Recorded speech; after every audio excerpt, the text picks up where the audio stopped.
A oração é derramar de modo sincero, consciente e afetuoso o coração ou a alma para Deus, por meio de Cristo, no poder e ajuda do Espírito Santo, buscando as coisas que Deus prometeu ou que estão em conformidade com a sua palavra, para o bem da igreja, com fiel submissão à sua vontade. Essa descrição contém, portanto, 7 pontos. Orar é derramar seu coração ou a alma, de modo sincero, de modo consciente, de modo afetuoso, derramando a alma para Deus por meio de Cristo, no poder e ajuda do Espírito Santo, buscando as coisas que Deus prometeu ou que estão em conformidade com a sua palavra, para o bem da igreja, com submissão fiel à vontade de Deus. Quanto ao primeiro ponto, oração é derramar de modo sincero a alma para Deus. A sinceridade é uma graça que faz parte de todas as demais que Deus nos concede. E todas as atividades do cristão são influenciadas por ela, caso contrário, Deus não as consideraria. Isso acontece na oração, como particularmente disse Davi, quando menciona a oração. A ele clamei com a minha boca, e ele foi exaltado pela minha língua. Se eu atender a iniquidade no meu coração, o Senhor não me ouvirá em minha oração. Salmos 66, 17 e 18. A sinceridade é parte da oração, porque sem ela, Deus não a considera como tal. E buscar-me-eis e me achareis quando me buscardes com todo o vosso coração. Jeremias 29, 13. A falta de sinceridade faz Yahvé rejeitar as orações que são mencionadas em Oséias 7,14, que diz: E não clamar a mim com seu coração, isto é, em sinceridade, mas uivam nas suas camas, isto é, oram para dissimular, para exibir-se de modo hipócrita, para serem vistos e aplaudidos por homens. A sinceridade foi o que Cristo elogiou em Natanael quando ele estava debaixo da figueira. Eis um verdadeiro israelita em quem não há dolo.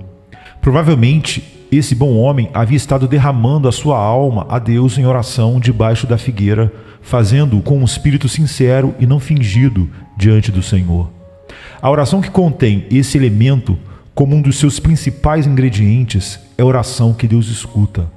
Assim vemos que a oração do justo é o seu prazer. Provérbios 15, 8. Porque a sinceridade deve ser um dos elementos essenciais da oração que Deus aceita. Porque a sinceridade leva a alma a abrir o coração perante Deus com toda a simplicidade para apresentar o caso claramente, inequivocamente e condenar-se a si mesmo sem falsidade, a clamar a Deus desde o mais profundo do seu coração. Bem ouvi eu que Efraim se queixava, dizendo: Castigaste-me e fui castigado, como novilho ainda não domado. Jeremias 31, 18. A sinceridade permanece a mesma, seja quando é silenciada em um canto ou quando se apresenta para o mundo.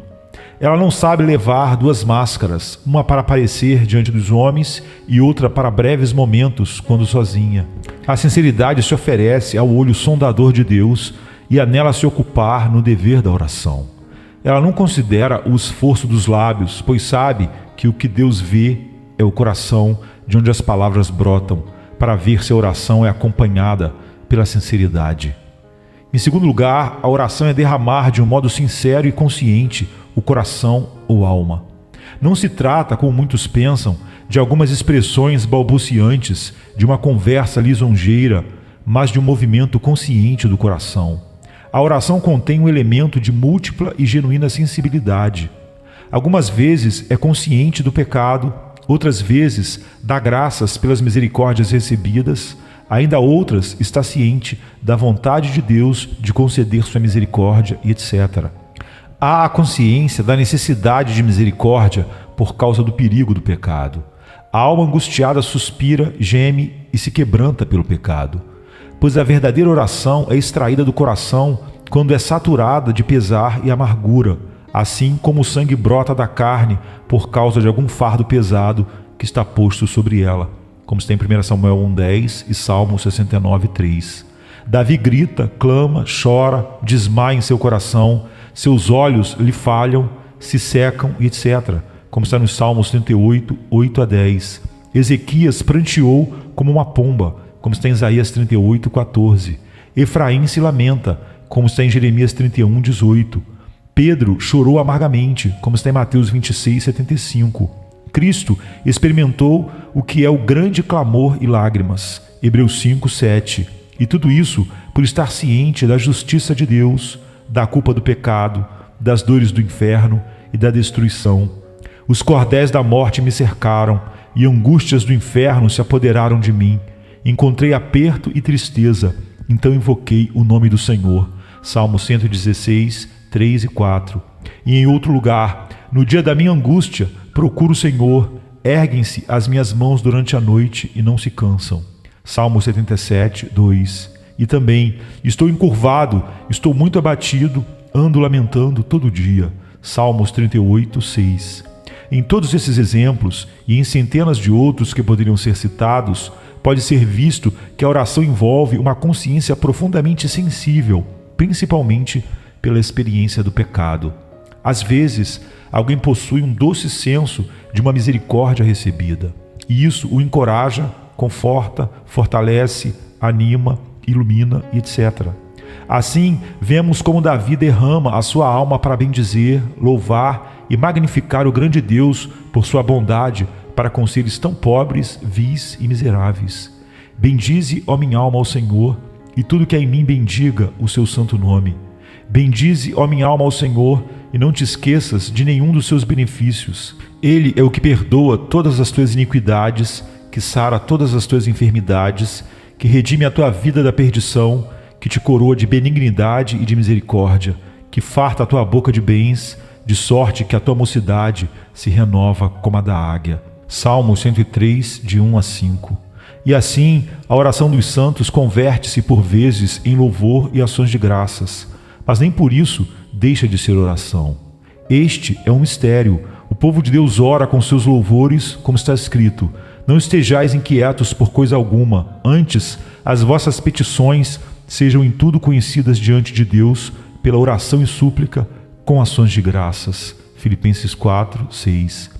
A ação de graças, oferecida de modo consciente, é uma poderosa oração aos olhos de Deus.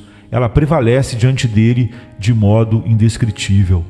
Outras vezes, a alma se expressa na oração com um senso de que a misericórdia será recebida. Isso faz com que a alma se inflame.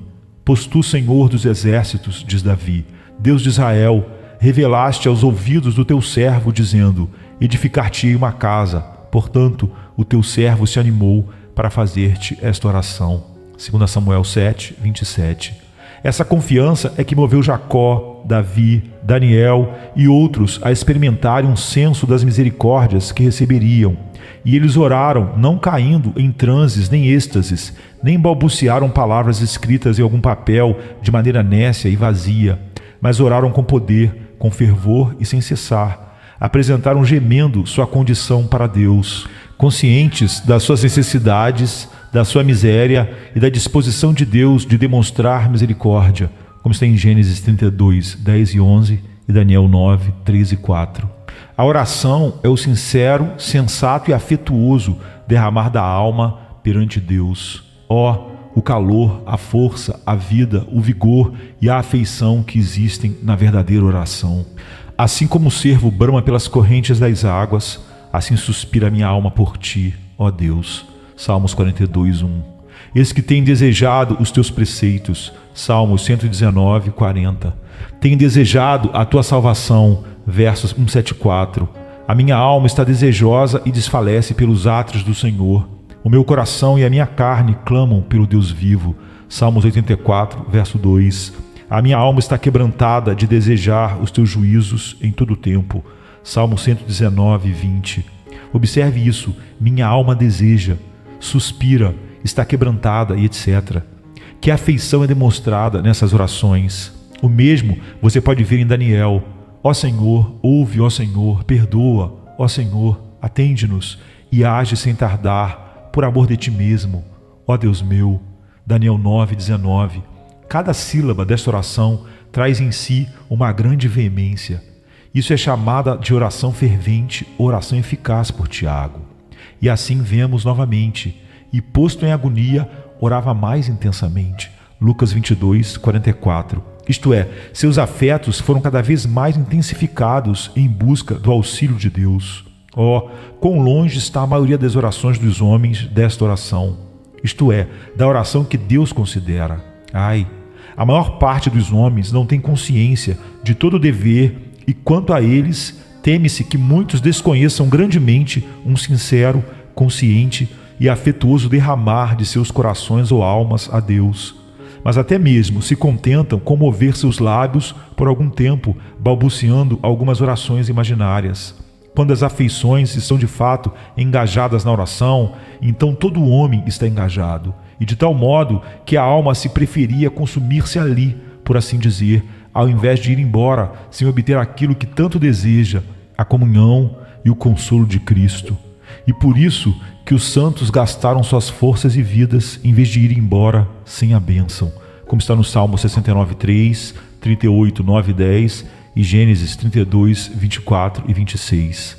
Tudo isso também é bastante evidente pela ignorância, profanação e espírito de inveja que estão no coração daqueles homens que são tão ardentemente apegados às formas e não ao poder da oração.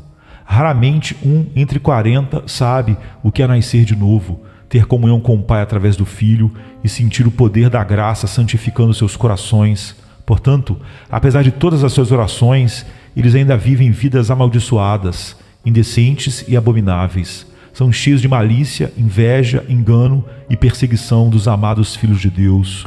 Ó, que terrível mal virá de súbito sobre eles. Algo que nem todas as suas assembleias de hipócritas reunidos, como todas as suas orações, jamais serão capazes de resistir, nem elas poderão protegê-los. Além disso, orar é derramar o seu coração ou alma. Há na oração um ato em que o íntimo se revela. O coração se rende a Deus, a alma se derrama afetuosamente em forma de petições, suspiros e gemidos. Senhor, diante de ti está todo o meu desejo, diz Davi, e o meu gemido não te é oculto. Salmos 38, 9. E também, a minha alma tem sede de Deus, do Deus vivo, quando entrarei e me apresentarei ante a face de Deus. Quando me lembro disso, dentro de mim derramo a minha alma. Salmos 42, 2 e 4. Note que diz, derramo a minha alma, um termo que significa que na oração a nossa própria vida e todas as nossas forças são direcionadas a Deus. Como diz em outro lugar, confiai nele, ó povo, em todo tempo, derramai perante ele o vosso coração. Salmos 62, 8. Essa é a oração na qual é dada a promessa de libertação para a pobre criatura que se encontra no cativeiro. Então dali buscarás ao Senhor teu Deus e o acharás, quando buscares de todo o teu coração e de toda a tua alma. Deuteronômio 4, 29. Outro sim, orar é derramar o coração ou alma para Deus. Isso também mostra a excelência do espírito de oração. É para o grande Deus que a oração é dirigida. Quando virei e comparecerei diante de Deus. A alma que realmente ora assim, vê a vaidade de todas as coisas debaixo do céu. Vê que só em Deus há descanso e satisfação para ela. Ora, o que é verdadeiramente viúva e desamparada espera em Deus, e persevera de noite e de dia em rogos e orações. 1 Timóteo 5, 5. Davi diz, em ti, Senhor, confio, nunca seja eu confundido. Livra-me na tua justiça e faze-me escapar. Inclina os teus ouvidos para mim, salva-me. Sê tu a minha habitação forte, a qual posso recorrer continuamente.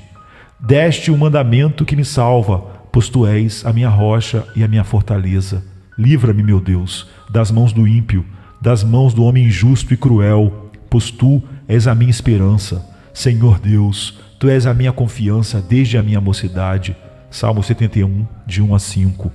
Muitos falam de Deus da boca para fora, mas a verdadeira oração faz dele sua esperança, seu auxílio e seu tudo. A verdadeira oração não vê nada de substancial ou de valor, exceto Deus. E isso ocorre, como eu disse antes, de modo sincero, consciente e afetuoso. Ademais, a oração é derramar o coração e a alma de modo sincero, consciente e afetuoso para Deus por meio de Cristo. É necessário acrescentar que é por meio de Cristo. Caso contrário, cabe duvidar se é oração, mesmo que se empregue muita pompa e eloquência. Cristo é o caminho pela qual a alma tem acesso a Deus e sem o qual é impossível que um único desejo chegue aos ouvidos do Senhor dos Exércitos, como está em João 14, 6. Se pedires alguma coisa em meu nome, tudo o que pedirdes ao meu Pai em meu nome será feito. João 14, 13 e 14. Essa foi a maneira que Daniel orou pelo povo de Deus. Ele orou em nome de Cristo. Agora, pois, ó Deus, Deus nosso, ouve a oração do teu servo e as suas súplicas, e sobre o teu santuário assolado faze resplandecer o teu rosto, por amor do Senhor. Daniel 9, 17. E o mesmo fez Davi, por amor do teu nome, ou seja, por amor do teu Cristo. Senhor, perdoa a minha iniquidade, pois é grande. Salmos 25, 11. Agora, isso não quer dizer que todos os que proferem o nome de Cristo em suas orações estão realmente orando em seu nome. O achegar-se a Deus por meio de Cristo é a parte mais difícil da oração. O homem pode mais facilmente experimentar suas obras e até mesmo desejar sinceramente sua misericórdia do que ir a Deus por meio de Cristo. Aquele que vem a Deus por meio de Cristo deve conhecê-lo primeiramente, pois aquele que se achega a Deus deve crer que Ele existe. Hebreus 11, 6. E também o que se aproxima de Deus deve conhecer a Cristo. Rogo-te que me faças saber o teu caminho, diz Moisés, e conhecer-te-ei. Êxodo 33, 13. Somente o Pai pode revelar Cristo, como está em Mateus 11, 27. E vir por meio de Cristo é um poder de Deus que é dado à alma para abrigar-se à sombra do Senhor Jesus, como aquele que se abriga em um refúgio. Por isso, Davi chama Cristo muitas vezes de seu escudo, torre, fortaleza, rocha, etc. E dá-lhe esses nomes não só porque ele venceu seus inimigos, mas porque por meio dele achou favor diante de Deus, o Pai. Para Abraão foi dito: não temas, Abraão, eu sou o teu escudo. Em Gênesis 15, 1. Então, quem se aproxima de Deus por meio de Cristo deve ter fé, por meio da qual ele passa a estar em Cristo e assim pode comparecer diante de Deus. Pois bem, aquele que tem fé é nascido de Deus, nascido de novo e, portanto, torna-se um de seus filhos. Em virtude disso, ele está unido a Cristo e torna-se um de seus membros, como está em João 3, 5, 7, 1 e 12. Por conseguinte, uma vez que uma pessoa foi feita um membro de Cristo, ela tem acesso a Deus. Digo membro de Cristo à medida que Deus o considera como fazendo participante de seu Filho, como parte de seu corpo, de sua carne e de seus ossos, unido a Ele pela eleição, pela conversão, pela iluminação, havendo Deus enviado o seu Espírito ao coração desse pobre homem, como está em Efésios 5:30. Então agora essa pessoa se achega a Deus em virtude dos méritos de Cristo, em virtude de seu sangue, sua justiça, sua vitória, sua intercessão, e ali ela permanece, sendo aceita em seu Filho amado, como está em Efésios 1, 6. E porque essa pobre criatura é um membro do Senhor Jesus, e sob essa condição tem acesso a Deus, em virtude dessa união também, o Espírito Santo é comunicado a ela, capacitando-a a derramar sua alma para Deus e a ser ouvida. Orar é derramar o coração ou alma de modo sincero, consciente e afetuoso diante de Deus, por meio de Cristo, no poder e ajuda do Espírito.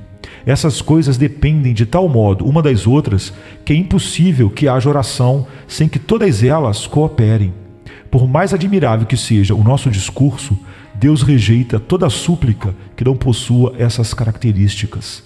Se não se derrama o coração sincera, consciente e afetuosamente diante dele, e isso por meio de Cristo, não se faz outra coisa senão um mero esforço de lábios, o que está longe de ser agradável aos ouvidos de Deus. Assim também, se não é no poder e ajuda do Espírito, é como fogo estranho que ofereceram os filhos de Arão, como está em Levíticos 10, 1. Entretanto, concluímos que aquilo que não se pede por meio dos ensinamentos e ajuda do Espírito não pode estar de acordo com a vontade de Deus, como está em Romanos 8, 26 e 27. Orar consiste em derramar o coração ou alma de maneira sincera, consciente e afetuosa para Deus, por meio de Cristo, no poder e ajuda do Espírito, buscando as coisas que Deus prometeu ou que estão em conformidade com a sua palavra.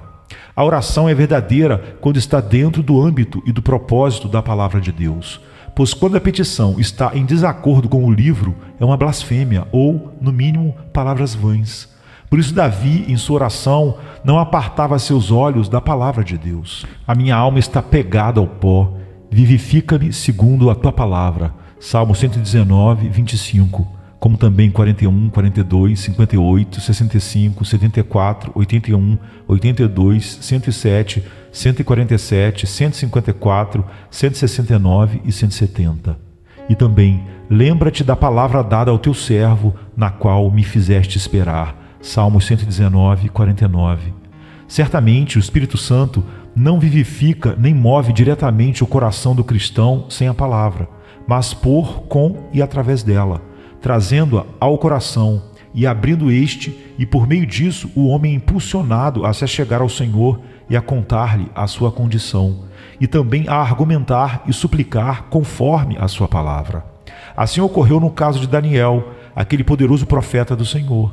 Compreendendo pelos livros que o cativeiro dos filhos de Israel estava chegando ao fim, ele ora a Deus de acordo com a palavra.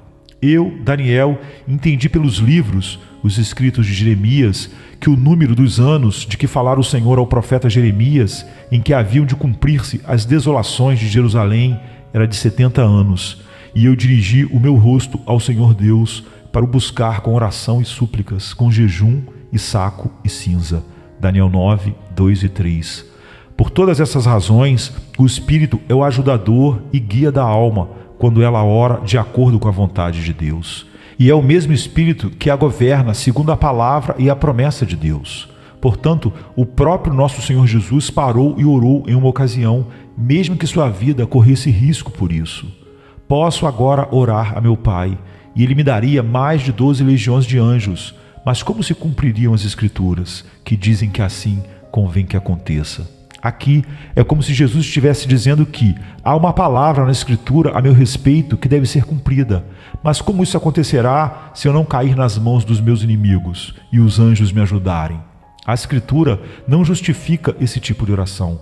Devemos orar de acordo com a palavra e com a promessa. O Espírito nos guiará através da palavra, tanto no que diz respeito à maneira como orar, quanto pelo que orar. Orarei com o Espírito, mas também orarei com o entendimento. 1 Coríntios 14, 15. Mas não há entendimento sem a palavra, pois se eles rejeitarem a palavra do Senhor, que sabedoria há neles? Jeremias 8, 9. Orar consiste em derramar o coração ou alma de maneira sincera, consciente e afetuosa para Deus, por meio de Cristo, no poder e ajuda do Espírito, buscando as coisas que Deus prometeu ou que estão em conformidade com a sua palavra para o bem da igreja. Essa cláusula abrange tudo o que seja para a glória de Deus, a exaltação de Cristo ou o benefício do seu povo, pois Deus, Cristo e seu povo estão unidos de tal maneira que, se orarmos pelo bem de uma, a saber, a igreja, necessariamente devemos orar pela glória de Deus e pelo louvor de Cristo. Pois assim como Cristo está no Pai, os santos estão em Cristo, e aquele que toca nos santos, toca na menina dos olhos de Deus.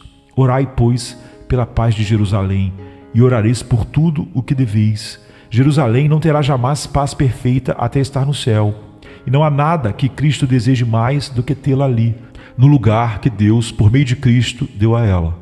Assim, pois, o que ora pela paz e pelo bem de Sião, ou a igreja, pede em oração o que Cristo comprou com o seu sangue e o que o Pai lhe deu pelo respectivo preço. Pois bem, o que ora pedindo isso, tem de fazê-lo pedindo graça abundante para a igreja, ajuda contra todas as tentações, pedindo que Deus não permita que nada a aflija demasiado e arduamente, que todas as coisas cooperem para o seu bem, que Ele lhes guarde irrepreensíveis e sinceros para a sua glória, filhos sem culpa em meio a uma geração maligna e perversa. Essa é a essência da oração de Cristo em João 17. E todas as orações de Paulo seguiram esse padrão, como está escrito. E peço isso, que o vosso amor cresça mais e mais em ciência e em todo conhecimento, para que aproveis as coisas excelentes, para que sejais sinceros e sem escândalo algum até o dia de Cristo, cheio dos frutos de justiça que são por Jesus Cristo, para a glória e louvor de Deus. Filipenses 1, 9 e 11. Como vocês veem, é uma oração curta, mas cheia de bons desejos pela igreja do começo ao fim, para que os santos estejam firmes e perseverem e manifestem a melhor disposição espiritual e sejam irrepreensíveis, sinceros e sem ofensa até o dia de Cristo, quaisquer que sejam as tentações ou perseguições a que eles forem submetidos, como está também em Efésios 1, 16 a 21, 3, 14 a 19 e Colossenses 1, de 9 a 13. E porque isso é assim, como eu disse, orar consiste em derramar o coração ou alma de maneira sincera, consciente e afetuosa para Deus por meio de Cristo, no poder e ajuda do Espírito, buscando as coisas que Deus prometeu ou que estão em conformidade com a sua palavra, para o bem da igreja, com submissão fiel à vontade de Deus. A oração se submete à vontade de Deus e diz, como Cristo ensinou, seja feita a tua vontade. Mateus 6:10. Portanto, o povo do Senhor humildemente deve colocar a si mesmo e suas orações e tudo o que eles têm aos pés do seu Deus, para que ele possa dispor deles segundo lhe agrade em sua sabedoria celestial. E sem dúvida, ele responderá ao desejo do seu povo da maneira mais conveniente para eles e para a sua própria glória. Então, quando os santos oram submissos à vontade de Deus, não significa que eles devem colocar em dúvida o seu amor e bondade para com eles. Mas porque nem sempre eles são sábios e há momentos em que Satanás se aproveita para lhes tentar a orar por aquilo que, se alcançado, não redundaria em glória para Deus e nem no bem do seu povo, esta é a confiança que temos nele, que se pedirmos alguma coisa segundo a sua vontade, ele nos ouve. E se sabemos que nos ouve em tudo o que pedimos, sabemos que alcançamos as petições que lhe fizemos. 1 João 5, 14 e 15. Assim, como eu disse antes, a petição que não é apresentada no e por meio do Espírito não será respondida por estar fora da vontade de Deus, pois somente o Espírito a conhece e, portanto, é o único que sabe como orar de acordo com a vontade de Deus. Porque qual dos homens sabe as coisas do homem, senão o Espírito do homem que nele está? Assim também, ninguém sabe as coisas de Deus, senão o Espírito de Deus. 1 Coríntios 2, 11. Assim, você pode ver o que é a verdadeira oração.